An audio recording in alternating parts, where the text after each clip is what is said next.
प्रिय दर्शकगण, हम आप सबों का सत्यवचन कार्यक्रम में एक बार फिर से स्वागत करते हैं। सत्यवचन जीवन के सत्य पर आधारित कार्यक्रम है। हम और आप परमेश्वर की अद्भुत रचना है। हम परमेश्वर की सृष्टि में अनमोल हैं। सत्य सिर्फ परमेश्वर ही है, क्योंकि मनुष्य जन्म ही से पापी है। इसलिए सत्य की बातें मनुष्य से नहीं हो सकती, लेकिन मनुष्य सत्य को जानने से ही पाप और उससे उत्पन्न होने वाली सभी समस्याओं से छुटकारा प्राप्त कर सकता है। इसलिए हम इस अध्ययन को परमेश्वर के वचन बाइबल से कर रहे हैं। यही सत्य वचन है। मित्रों, इस बात को जानें कि बाइबल परमेश्वर द्वारा प्रेरित पुस्तक है। ये मानव रचित नहीं है। इसका प्रथम लेखक स्वयं परमेश्वर है, जिससे उसके सारे पृथ्वी के लोगों के लिए प्रदान किया है। यह किसी भी धर्म विशेष के लिए नहीं, पर यह समस्त मानव जाति के लिए है। बाइबल ने संसार भर के करोड़ों लोगों की अनिश्चित जीवन शैली को बदलकर एक नया और सुखद जीवन प्रदान किया है। इस अध्ययन में हम इसका क्रमबद्ध मूल्यांकन कर रहे हैं। इस क्रम में इन दिनों हम बाइबल से लेवी व्यवस्था नामक पुस्तक से अध्ययन कर रहे हैं, और इस समय इसके 13वें अध्याय से हमारे जीवन के एक भयानक रोग पर हम चिंतन कर रहे हैं। कोरोना काल में हमने इसके नियंत्रण के लिए नाना प्रकार के कदमों को लेते हुए देखा है और अनुभव किया है। क्वारंटाइन जैसे शब्द और कार्य की समस्या हमने इन दिनों में देखा है। बाइबल में 3500 वर्ष पूर्व ही इस उपाय के बारे में सलाह दिया था। तब विज्ञान विकसित भी नहीं हुआ था, लेकिन यह परमेश्वर का सत्य वचन है जो सिर्फ मनुष्य के लिए है। उसने कोढ़ रोग के नियंत्रण के क्रम में इस पद्धति को मनुष्य को सुझा दिया था। आज के अध्ययन में हम इसका मूल्यांकन करेंगे और साथ ही हमारे सबसे भयानक कोढ़ रूपी पाप से छुटकारे के संबंध में भी चर्चा करेंगे। तो चलिए मित्रों, हम अपने अध्ययन में आगे बढ़ते हैं और जानते हैं कि परमेश्वर इस कोढ़ रूपी पाप के विषय में हमें क्या सिखाना चाहते हैं। आइए हम लय व्यवस्था की पुस्तक 13 अध्याय उसके 4 पद से पढ़ें। और यदि वह फूल उसके चर्म में उजला तो हो, परंतु चर्म से गहरा न देख पड़े और न वहाँ के रोएं उजले हो गए हों, तो याजक उनको 7 दिन तक बंद रखे। इस पद के अनुसार फैसला लेने में कोई जल्दबाजी नहीं है। ठीक उसी प्रकार परमेश्वर भी हमारे और उसके संबंध के बीच क्रोध करने में धीमा है। परमेश्वर धीरजवंत भी है। वह पापी को हर प्रकार के अवसर प्रदान करता है। निर्गमन की पुस्तक 34 अध्याय उसके 6 और 7 पद में लिखा है, और यहोवा उसके सामने होकर यूं प्रचार करता हुआ चला कि यहोवा ईश्वर दयालु और अनुग्रहकारी, कोप करने में धीरजवंत और अति करुणामय और सत्य, हजारों पीढ़ियों तक निरंतर करुणा करने वाला, अधर्म और अपराध और पाप का क्षमा करने वाला है। परंतु दोषी को वह किसी प्रकार निर्दोष न ठहराएगा। वह पितरों के अधर्म का दंड उनके बेटों वरन पोतों और परपोतों को भी देने वाला है। यह पद पुराने नियम से है। नया नियम परमेश्वर के धीरज के विषय क्या कहता है? दूसरा पत्रस की पत्री 3 अध्याय के 9 पद में लिखा है, प्रभु अपनी प्रतिज्ञा के विषय में देर नहीं करता, जैसी देर कितने लोग समझते हैं, पर तुम्हारे विषय में धीरज धरता है और नहीं चाहता कि कोई नाश हो, वरन यह कि सबको मन फिराव का अवसर मिले। मेरे प्रियो, आप देखते हैं कि याजक उस मनुष्य को जिसे कोढ़ है 7 दिन तक बंद रखता है। उसने सोचा कि यह कोढ़ है, परंतु उसके प्रति धैर्य धरता है। उसी प्रकार परमेश्वर ने भी पाप के रोग के लिए जगत को समयबद्ध कर रखा है, क्योंकि रोमियो की पत्री 11 अध्याय के 32 पद में लिखा है, परमेश्वर ने सबको आज्ञा न मानने के कारण बंद कर रखा, ताकि वह सब पर दया करे। गलातियों की पत्री 3 अध्याय के 22 में लिखा है, परंतु पवित्र शास्त्र ने सबको पाप के अधीन कर दिया, ताकि वह प्रतिज्ञा जिसका आधार यीशु मसीह पर विश्वास करना है, विश्वास करने वालों के लिए पूरी हो जाए। अधीन से मतलब बंद कर दिया। मेरे मित्र, वह उसके सौरमंडल में मानव को बहुत दूर तक जाने नहीं देगा। यह दिलचस्प बात है कि जब मानव को उन्होंने चांद से धरती पर उतारा तो यह जानने की कोशिश की कि वह कोई रोग तो साथ नहीं लाया। क्या हम वहाँ भी कोई रोग छोड़ सकते हैं? परमेश्वर ने हमें यहाँ समयबद्ध करके रखा है ताकि वह हम पर अपनी करुणा दिखा सके। लय व्यवस्था की पुस्तक 13 अध्याय के 5 पद में लिखा है, और 7वें दिन याजक उसको देखे, और यदि वह व्याधि जैसी की तैसी बनी रहे और उसके चर्म में न फैली हो तो याजक उसको और भी 7 दिन तक बंद रखे। 7 दिन के बाद पुरोहित एक बार पुनः रोगी को जांचता है, और यदि फिर भी अनिश्चितता होती है तो रोगी को अगले 7 दिन के लिए फिर बंद किया जाता है। यहाँ निर्णय लेने में कोई भी जल्दबाजी नहीं की गई है। किसी दूसरे विश्वासी पर दोष लगाना परमेश्वर के सामने एक गंभीर बात है। तीमुथियुस की पत्री 5 अध्याय उसके 19 पद में पौलुस कहते हैं, कोई दोष किसी प्राचीन पर लगाया जाए तो बिना 2 या 3 गवाहों के उसको न सुन। उसने उसे चेतावनी भी दी कि अंतिम समय में झूठे दोष लगाने वाले आएंगे। और आगे हम देखते हैं लय व्यवस्था 13 उसके 6 पद में, और 7वें दिन याजक उसको फिर देखे, और यदि देख पड़े कि व्याधि की चमक कम है और व्याधि चर्म पर फैली न हो तो याजक उसको शुद्ध ठहराए, क्योंकि उसके तो चर्म में पपड़ी है, और वह अपने वस्त्र धोकर शुद्ध हो जाए। यदि यह संक्रमण चमड़े पर 14 दिन बीतने पर भी नहीं फैला परंतु बेहतर हुआ, तब तो वह कोढ़ नहीं है और उस रोगी को शुद्ध घोषित किया जाए। उस व्यक्ति के लिए अच्छे शब्द थे और वह आनंद के गीत गा सकता था। अब उसे उसके प्रियजनों से अलग रहने की आवश्यकता नहीं थी। वह शुद्ध था और अपने घर वापस जा सकता था। याद रखें कि प्रभु यीशु ने उस कोढ़ी को छुआ जो उसके पास आया था और उसे चंगा किया। उससे भी अधिक आत्मिक कोढ़ी लोगों से वो कहता है, यह दिखाने के लिए कि वह पाप क्षमा करने वाला मुक्तिदाता भी है। मेरे प्रियो, याद करें कि शास्त्री और फरीसी प्रश्न पूछते हैं, परमेश्वर को छोड़ कौन क्षमा कर सकता है? इसलिए प्रभु यीशु ने लकवे के रोगी से पहले कहा, तेरे पाप क्षमा हुए। तब उसने कहा, परंतु इसलिए कि तुम जानो कि मनुष्य के पुत्र को पृथ्वी पर पाप क्षमा करने का भी अधिकार है। मैं तुमसे कहता हूँ, उठ, अपनी खाट उठाकर अपने घर चला जा। यह समझना महत्वपूर्ण है कि प्रभु यीशु का अधिकार दोनों पर ही है। इसे हम लूका रचित सुसमाचार 5 अध्याय उसके 17 से 26 पद में देखते हैं। आगे हम पढ़ते हैं लय व्यवस्था की पुस्तक 13 अध्याय उसके 7 और 8 पद में लिखा है, और यदि याजक की उस जांच के पश्चात जिसमें वह शुद्ध ठहराया गया था वह पपड़ी उसके चर्म पर बहुत फैल जाए तो वह फिर याजक को दिखाया जाए, और यदि याजक को देख पड़े कि पपड़ी चर्म में फैल गई है तो वह उसको अशुद्ध ठहराए, क्योंकि वह कोढ़ ही है। यह तस्वीर का अंधेरा भाग है। अब तीसरा परीक्षण होगा, क्या परमेश्वर मनुष्य को दूसरा अवसर प्रदान करते हैं? मेरे मित्र, परमेश्वर मनुष्य को हजारों अवसर प्रदान करते हैं यदि वह उन्हें सही तरीके से ले लें तब। अंततः फैसला सुनाना तो अवश्य है।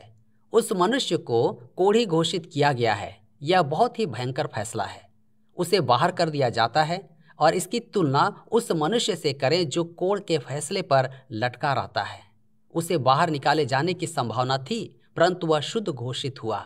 उस दिन से वह व्यक्ति कोढ़ी नहीं गिना गया, वह शुद्ध है और शुद्ध जीवन बिताता है।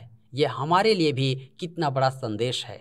बहुत से लोग हैं जो जीवन परिवर्तित होने का दावा करते हैं। वह कुछ समय तक परीक्षण सह सकते हैं, परंतु आखिरकार भयंकर पाप रोग फूट पड़ता है और उन लक्षणों के कारण स्पष्ट हो जाता है कि वह अशुद्ध है। पहला यूहन्ना की पत्री 2 अध्याय के 19 पद में इस प्रकार से लिखा है, वे निकले तो हम ही में से, पर हम में के थे नहीं, क्योंकि यदि हम में के होते तो हमारे साथ रहते, पर निकल इसलिए गए कि यह प्रकट हो कि वे सब हम में के नहीं हैं। पतरस भी इसकी तुलना में इस प्रकार से कहते हैं, उन पर यह कहावत ठीक बैठती है कि कुत्ता अपनी छांट की ओर और धोई हुई सुअरनी कीचड़ में लौटने के लिए फिर चली जाती है। अब हम आगे देखते हैं पुराने कोढ़ का निदान। लय व्यवस्था की पुस्तक 13 अध्याय उसके 9 से 11 पद में लिखा है, यदि कोढ़ किसी व्याधि किसी मनुष्य के हो तो वह याजक के पास पहुंचाया जाए, और याजक उसको देखे, और यदि वह सूजन उसके चर्म में उजली हो और उसके कारण रोएं भी उजले हो गए हों, और उस सूजन में बिना चर्म का मांस हो, तो याजक जाने कि उसके चर्म में पुराना कोढ़ है, इसलिए वह उसको अशुद्ध ठहराए और बंद न रखे, क्योंकि वह तो अशुद्ध है। यह एक पुराने कोढ़ का मामला है। या इसे चिरकालिक कोढ़ भी कहा जा सकता है। इस व्यक्ति को बंद रखने की आवश्यकता नहीं थी क्योंकि वह निश्चित ही कोढ़ी था। कुछ लोग बड़े कठोर होते हैं, यहाँ तक कि उनके मित्र उनके मुंह पर ही उन्हें पापी कहते हैं। इसी वर्ग में आध्यात्मिक विधि विरोधी, माफिया, हत्यारे, चोर, नशीली वस्तुओं का सेवन करने वाले अथवा शराबी आते हैं। ऐसे लोग अपने स्वयं के पापों के गुलाम होते हैं और ऐसे मामले में केवल दिव्य या चमत्कारिक उपचार की ही कामना करते हैं। आगे हम देखेंगे लय व्यवस्था की पुस्तक 13 अध्याय के 12 से 17 पद में। और यदि कोढ़ किसी के चर्म में फूटकर यहाँ तक फैल जाए कि जहाँ कहीं याजक देखें व्याधि के सिर से पैर के तलवे तक कोढ़ के सारे चर्म को छा लिया हो, तो याजक ध्यान से देखे, और यदि कोढ़ ने उसके सारे शरीर को छा लिया हो तो वह उस व्याधि को शुद्ध ठहराए, और उसका शरीर जो बिल्कुल उजला हो गया है वह शुद्ध ठहरे। पर जब उसमें चर्महीन मांस देख पड़े तब तो वह अशुद्ध ठहरे, और याजक चर्महीन मांस को देखकर उसको अशुद्ध ठहराए, क्योंकि वैसा चर्महीन मांस अशुद्ध ही होता है, वह कोढ़ है। पर यदि वह चर्महीन मांस फिर उजला हो जाए तो वह मनुष्य याजक के पास जाए और याजक उसको देखे, और यदि वह व्याधि फिर से उजली हो गई हो तो याजक व्याधि को शुद्ध जाने, वह शुद्ध है। यह भाग पुराने कोढ़ के दूसरे पक्ष की चर्चा है। यद्यपि संपूर्ण देह इससे ढकी है, परंतु यह सोचना गलत होगा कि उसे कोई आशा नहीं है। सबसे अधिक ध्यान में लाने वाला वाक्य यह है कि यदि रंग सफ़ेद हो गया है, रोगी को शुद्ध घोषित किया गया। इससे स्पष्ट है कि कोई भी पापी आशा रहित नहीं है। संभवतः भविष्यद्वक्ता यशायाह भी यही कहता है, जब तुम मेरी ओर हाथ फैलाओ तब मैं तुमसे मुंह फेर लूंगा, क्योंकि तुम्हारा हाथ खून से भरे हैं। आगे कहता है, इसके तुरंत बाद ही महान वैद्य अर्थात परमेश्वर निमंत्रण देता है, आओ हम आपस में वाद विवाद करें। तुम्हारे पाप चाहे लाल रंग के हों तो भी हिम की नाय उजले हो जाएंगे, और चाहे अर्गवानी रंग के हों तो भी वे ऊन के समान श्वेत हो जाएंगे। यशायाह 1 के 18 पद में। ध्यान दें कि कोढ़ का एक सच्चा चिन्ह व लक्षण छिली हुई सख्त चमड़ी व मांस है। बाइबल में शरीर के विषय में अनेक शिक्षाएं पाई जाती हैं, यहाँ तक कि यह विश्वासियों के शरीर में भी कार्यरत हैं। उत्पत्ति की पुस्तक 6 के 12 में लिखा है, क्योंकि सब प्राणियों ने पृथ्वी पर अपना अपना चाल चलन बिगाड़ लिया था। यूहन्ना 6 के 63 में, शरीर से कुछ लाभ नहीं। रोमियो 7 के 18 में, क्योंकि मैं जानता हूं कि मुझ में अर्थात मेरे शरीर में कोई अच्छी वस्तु वास नहीं करती। मेरे प्रिय, उपयुक्त पदों से ज्ञात होता है कि वो कठोर देह, शरीर, पुराना स्वभाव है जिसका न्याय क्रूस पर हुआ। जब भी किसी विश्वासी में यह प्रकट होता है, परमेश्वर को उसका न्याय करना ही है। शरीर परमेश्वर को प्रसन्न नहीं कर सकता। केवल जो पवित्र आत्मा विश्वासी के जीवन में उत्पन्न करता है वो परमेश्वर को ग्रहण योग्य है। आइए हम आगे देखते हैं किसी फोड़ा या जलन से कोढ़ का निदान। लय व्यवस्था की पुस्तक 13 अध्याय के 18 से 23 पद में लिखा है, फिर यदि किसी के चर्म में फोड़ा होकर चंगा हो गया हो और फोड़े के स्थान में उजली सी सूजन व लाली लिए कुछ उजला फूल हो, तो वह याजक को दिखाया जाए, और याजक उस सूजन को देखे, और यदि वह चर्म से गहरा देख पड़े और उसके रोंवे भी उजले हो गए हों, तो याजक यह जानकर उस मनुष्य को अशुद्ध ठहराए, क्योंकि वह कोढ़ की व्याधि है जो फोड़े में से फूटकर निकली है। और यदि याजक देखे कि उसमें उजले रोंवे नहीं है और वह चर्म से गहरी नहीं, और यदि याजक देखे कि उसमें उजले रोंवे नहीं है और वह चर्म से गहरी नहीं और उसकी चमक कम हुई है, तो याजक उस मनुष्य को 7 दिन तक बंद कर रखे। और यदि वह व्याधि उस समय तक चर्म में सचमुच फैल जाए तो याजक उस मनुष्य को अशुद्ध ठहराए, क्योंकि वह कोढ़ी की व्याधि है। परंतु यदि वह फूल न फैले और अपने स्थान ही पर बना रहे तो वह फोड़े का दाग है। याजक उस मनुष्य को शुद्ध ठहराए। किसी फोड़े की जांच के बाद का वृतांत इन पदों में मिलता है। इसकी याजक द्वारा जांच होती थी, क्योंकि कोढ़ का आरंभ वहां से ही हो सकता था। उसी प्रकार जैसे छोटी फुंसी भी कैंसर बन जाती है, नए कोढ़ में भी इस पद्धति को प्रयोग में लाया गया है। यदि फोड़े पर सफ़ेद बाल हों और चमड़े में अंदर तक प्रवेश पाएं, तो किसी भयानक समस्या का उभरना निश्चित होता है। 7 दिनों के अवधि परीक्षण से याजक सुनिश्चित करता था कि फोड़े का निर्देश किस ओर है।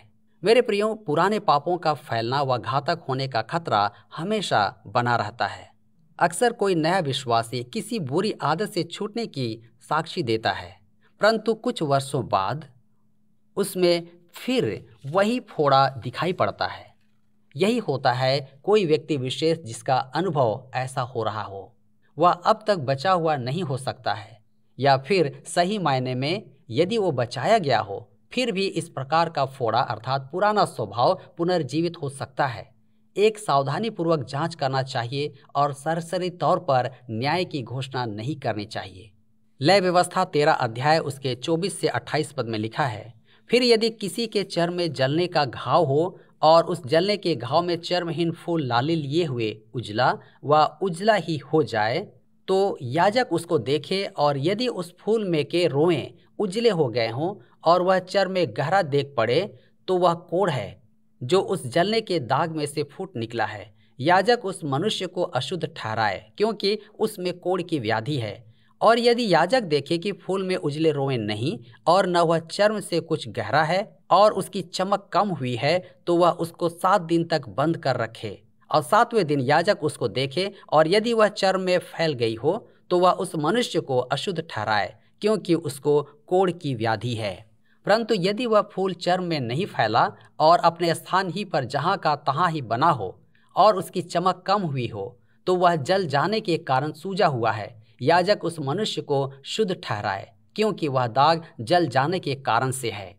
यहाँ कोढ़ का अंदेशा जलने के घाव से है।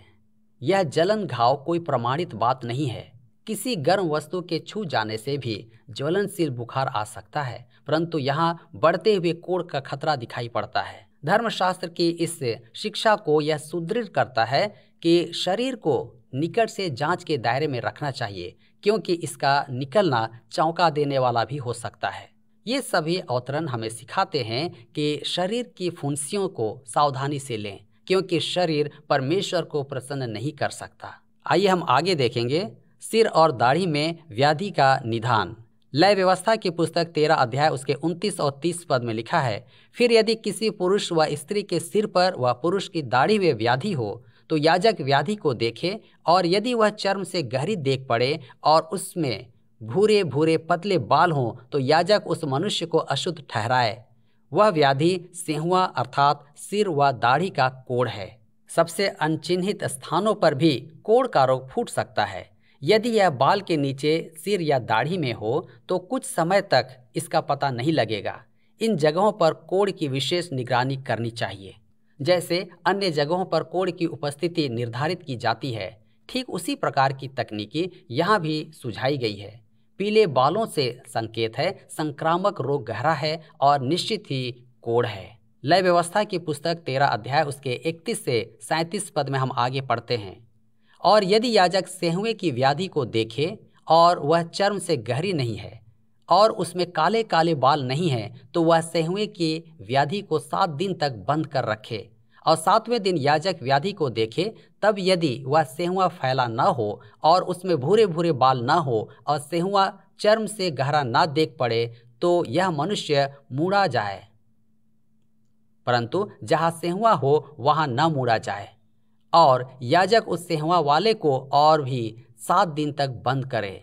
और 7वें दिन याजक सेहुए को देखे, और यदि वह सेहुआ चर्म में फैला न हो और चर्म से गहरा न देख पड़े, तो याजक उस मनुष्य को शुद्ध ठहराए और वह अपने वस्त्र धो के शुद्ध ठहरे।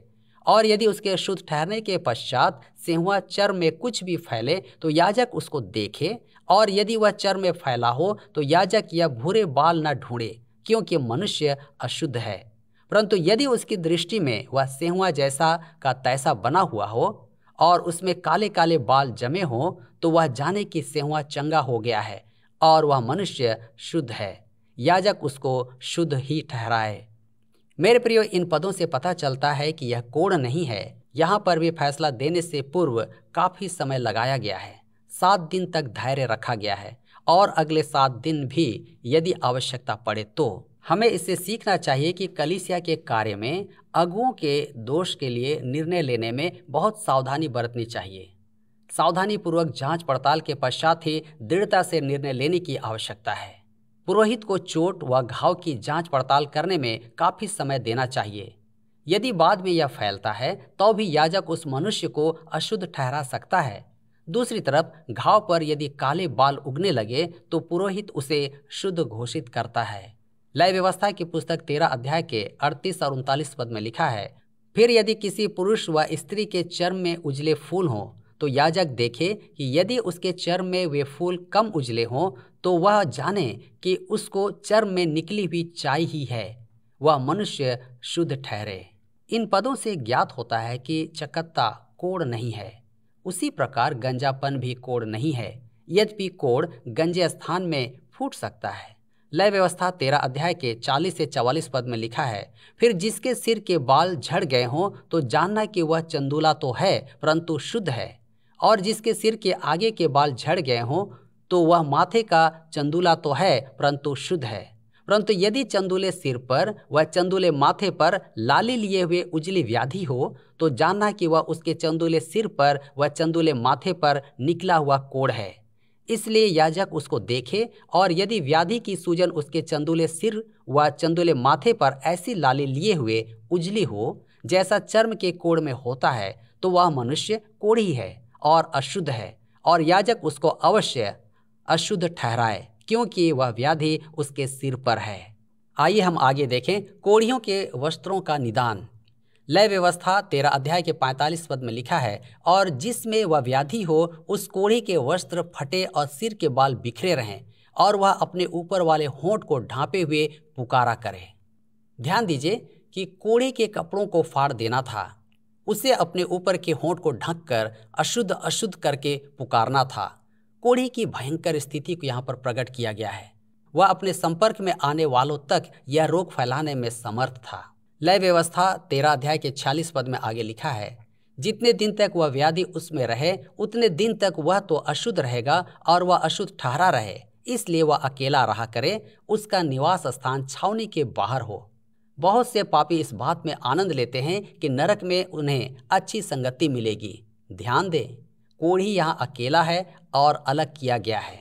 लय व्यवस्था 13 उसके 47 से 59 पद में आगे लिखा है, फिर जिस वस्त्र में कोढ़ की व्याधि हो, चाहे वह वस्त्र ऊन का हो चाहे सनी का, वह व्याधि चाहे उस सनी व ऊन के वस्त्र के ताने में हो चाहे बाने में हो, अथवा वह व्याधि चमड़े में व चमड़े की किसी वस्तु में हो।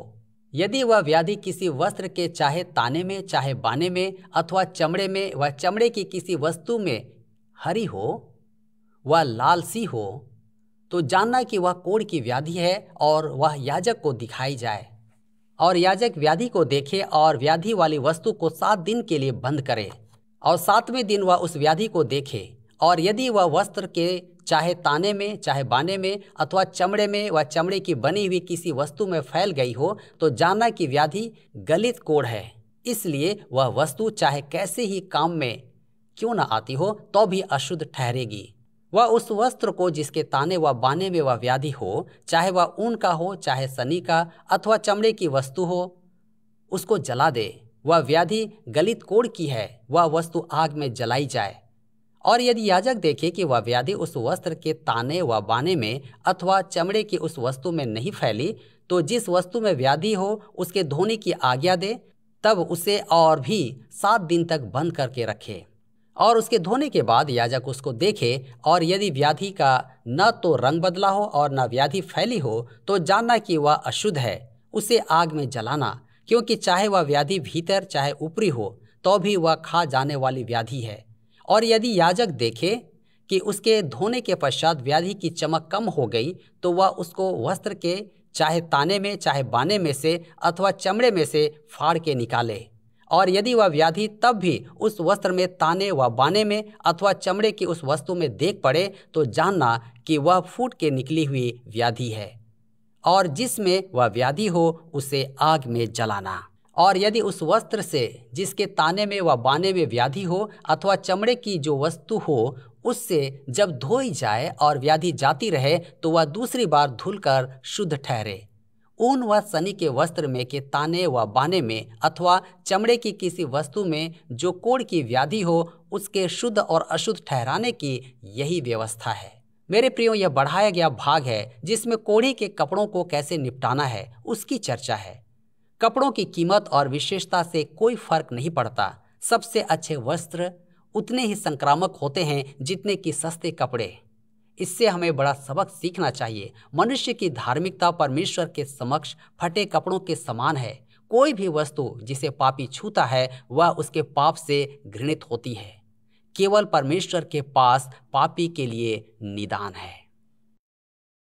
मित्रों, हमने देखा कि इस्राएल में कोढ़ की बीमारी का सामना करने के लिए किसी डॉक्टर या वैद्य ने इतनी विस्तृत सलाह नहीं दिया जितनी परमेश्वर स्वयं ने, जो एक महानतम वैद्य है, इन नियमों को हमें सुझाया है। हम परमेश्वर को अपने पापों के द्वारा क्रोधित करते हैं, लेकिन उसके बावजूद वह हमारे लिए उपाय करता है। हमें एक बार नहीं परंतु बार बार पाप से फिरने के लिए अवसर प्रदान करता है। पाप, कोढ़ या आज के कोरोना के समान एक भयानक रोग है। यदि हम इसके लिए जो उपाय परमेश्वर ने यीशु मसीह में हमारे लिए सुझाया है उसे स्वीकार नहीं करते हैं, तो हमेशा हमेशा के लिए नरक के एकांतवास में हम छोड़ दिए जाएंगे। इसलिए समस्त मानव जाति के पापों से छुटकारे के लिए यीशु मसीह ने क्रूस पर अपनी जान दी। निश्चित रूप से यदि आपने पाप किया है तो आपके लिए भी उसने जान दिया है, आपके लिए भी उसने जान दिया है। जी हाँ, मैं आपसे ही कह रहा हूं, जो आज आप यीशु मसीह से क्षमा मांग कर प्राप्त कर सकते हैं और परमेश्वर के दंड से बच सकते हैं, क्योंकि उसने हमारे और आपके लिए अपना प्राण उस क्रूस पर दिया है। क्या आज आप अपने पापों की क्षमा प्राप्त करना चाहते हैं? क्या आप परमेश्वर से अपने पापों की क्षमा आज मांगना चाहते हैं? तो आइए हम मिलकर परमेश्वर के सामने गिड़गिड़ाकर प्रार्थना करें। हमारे स्वर्गीय पिता, हम इस बात को आज जान गए हैं कि हमारे सारे पापों का परिणाम है कि हम विभिन्न प्रकार के रोगों से ग्रसित हैं। और प्रभु परमेश्वर, कई बार हमारे रोग आपकी महिमा को प्रकट करने का कारण भी होते हैं। प्रभु, आज हम विशेष तौर से हमारे सारे दर्शकों के लिए विनती करते हैं, जो भी इस वचन को इस समय सुन रहे हैं, जो प्रार्थना के में हमारे साथ आज शामिल है, अनुग्रह करें पिता, वो किसी भी प्रकार के रोग से यदि ग्रसित है, यदि किसी भी प्रकार के रोग से प्रभु वो आपको पुकार रहे हैं अपने क्लेश और समस्या में, पिता हम आपसे विनती करते हैं, अपना चंगाकारी हाथ आज बढ़ाएं और उन्हें स्पर्श करें पिता। प्रभु यीशु के नाम से, उसके पवित्र लहू में होकर आप उन्हें चंगाई प्रदान करें। प्रभु, हम इस बात पर विश्वास करते हैं कि कोढ़ उस समय भी असाध्य नहीं था, परंतु प्रभु आपके पास उसके लिए मुक्ति थी, लोगों के लिए शिफा थी, चंगाई थी। और आज भी प्रभु जी आपके पास लोगों के पापों के लिए, लोगों की पीड़ाओं के लिए वो चंगाई या शिफा है। अनुग्रह करें पिता, हमारे दर्शकों को स्पर्श करें और जिन्हें भी ऐसी चंगाई की आवश्यकता है उन्हें यीशु के नाम से प्रदान करें। धन्यवाद के साथ आपको महिमा देते हुए इस विनती को प्रभु यीशु क्रिस्ट के नाम से मांगते हैं, आमीन।